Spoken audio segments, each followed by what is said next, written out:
इस दुनिया में आने का आपका कोई उद्देश्य है या फिर ऐसे ही बिना किसी वजह के इस धरती पर भेज दिए गए हैं? ये बात तो सत्य है कि इस दुनिया में कोई भी घटना बिना किसी वजह के नहीं होती। जो भी होता है उसका कोई ना कोई उद्देश्य जरूर होता है। जब प्रत्येक घटना का कोई ना कोई उद्देश्य जरूर होता है तो आपके इस दुनिया में आने के पीछे भी कोई ना कोई उद्देश्य जरूर।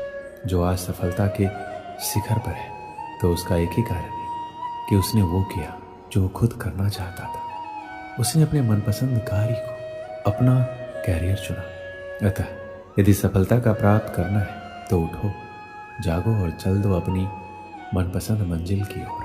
और तब तक मत रुको जब तक सफलता प्राप्त ना हो जाए।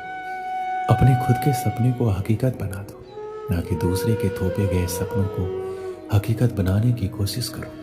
क्या आप जानते हैं एक सफल और एक असफल व्यक्ति में सबसे बड़ी समानता क्या होती है और सबसे बड़ी असमानता क्या होती है? दोनों में सबसे बड़ी समानता ये होती है कि दोनों ही सपने देखते हैं, लेकिन सबसे बड़ी असमानता ये होती है कि सफल व्यक्ति तो खुद के सपनों को हकीकत में बदलने के लिए सफलता की ओर कदम बढ़ा देता है, जबकि एक असफल व्यक्ति दूसरों द्वारा उस पर थोपे गए सपनों के बोझ को लेकर उन्हें हकीकत में बदलने के लिए कोशिश करता है। ये बात समझ लीजिए कि अपने मनपसंद सपनों को पूरा करने के लिए कदम बढ़ाने से ही सफलता हासिल होती है और तभी हमारा इस दुनिया में आना सफल हो जाता है। अपने जीवन के उद्देश्य को पहचानो और सफलता प्राप्त करने के अपने अधिकार को प्राप्त कर लो। श्री कृष्ण कहते हैं जब सूरज अस्त होता है तो दरवाजे हर कोई बंद करता है, लेकिन जब भाग्य का सूरज अस्त होता है तो भी दुनिया के दरवाजे बंद हो जाते हैं। जब कभी ऐसी स्थिति आए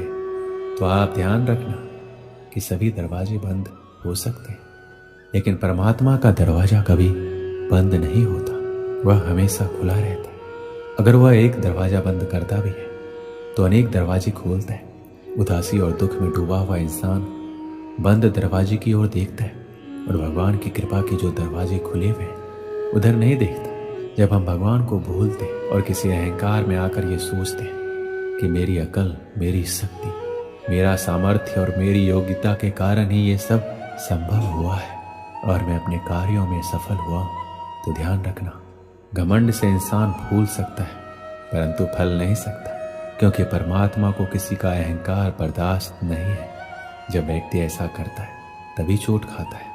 एक बार महाभारत में युधिष्ठिर के एक सवाल के उत्तर में भीष्म पितामह ने कहा, मनुष्य से बढ़कर कोई नहीं। आपको ये जानकर आश्चर्य होगा कि 84 लाख योनियों के बाद हमें मनुष्य से जीवन मिलता है और संसार के सभी प्राणियों में मनुष्य ही सबसे श्रेष्ठ है।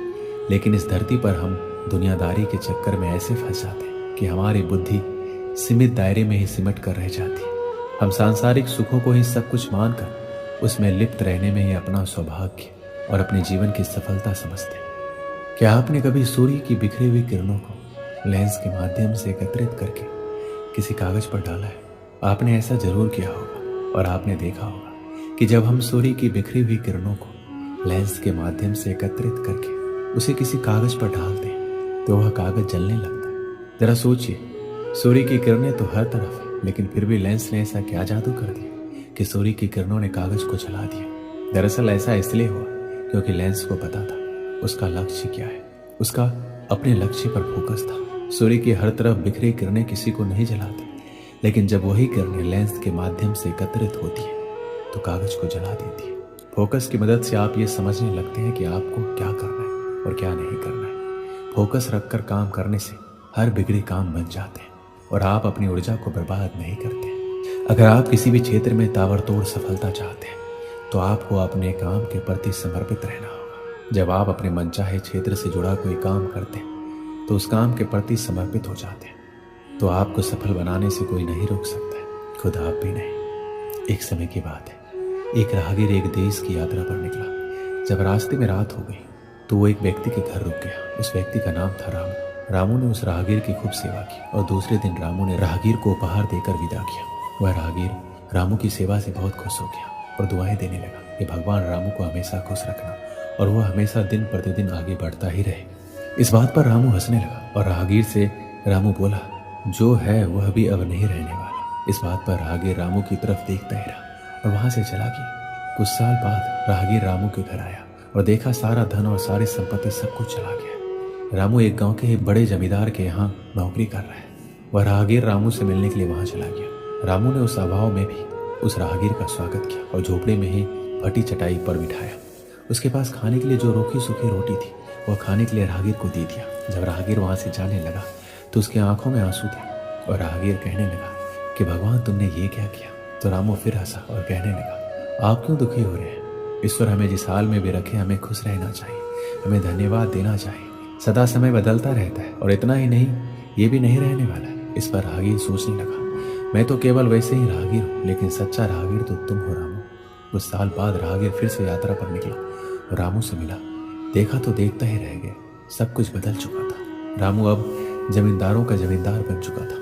उसे मालूम हुआ रामू जिस जमींदार के यहाँ नौकरी कर रहा था उसकी कोई संतान नहीं थी। उसने अपनी सारी संपत्ति और जायदाद रामू को दी थी। राहगीर बहुत खुश हुआ और रामू से कहा, अच्छा हुआ वह जमाना गुजर गया, भगवान करे अब तुम ऐसे ही बने रहो। ये सुनकर रामू फिर हंसने लगा और कहने लगा, आपको अभी भी नादानी बनी हुई है।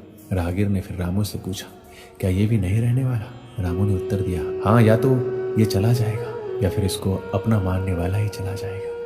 यहाँ पर कुछ भी नहीं रहने वाला है। अगर कोई चीज शाश्वत है तो वो है हमारी आत्मा, वो है हमारे मन की शांति, वो है हमारे मन का सुकून, और बाकी जो कुछ भी है वो हमेशा रह नहीं सकता। राहगीर ने रामू की बात को ध्यान से सुना और वापस चला गया। जो होता है उसे स्वीकार करो। कुछ सालों के बाद राहगीर उस गांव से गुजरा तो रामू का महल तो है, लेकिन उसमें रामू नहीं है। रामू अब इस दुनिया में नहीं रहा, उसकी मृत्यु हो चुकी थी। राहगीर मन ही मन सोचने लगा, एक इंसान जिंदगी भर कितना दौड़ता रहता है, रोता रहता है, दुखी रहता है। जिन चीज़ों के लिए इंसान तड़पता रहता है, दुखी रहता है, वास्तव में वह चीज़ तो हमेशा रहने वाली नहीं है, वो सारी चीज़ें बदलने वाली है। इस कहानी से हमें क्या शिक्षा मिलती है? हमारी ज़िंदगी में जब भी कोई मुश्किल, तकलीफ या दुख आए तो हमें ये सोचना चाहिए कि ज़िंदगी में इससे पहले मुश्किलें या उलझनें आई, क्या वो हमेशा रुकी? जैसे सारी मुश्किलें आकर चली गई वैसे ये भी चली जाएगी। ये हमेशा रहने वाला नहीं है, इसलिए आपको दुखी में दुख नहीं रहना है, क्योंकि ये हमेशा नहीं रहने वाला, ये भी चला जाएगा। दोस्तों, इस वीडियो में बस इतना ही। मिलते हैं अगली वीडियो में। अपना ख्याल रखिएगा।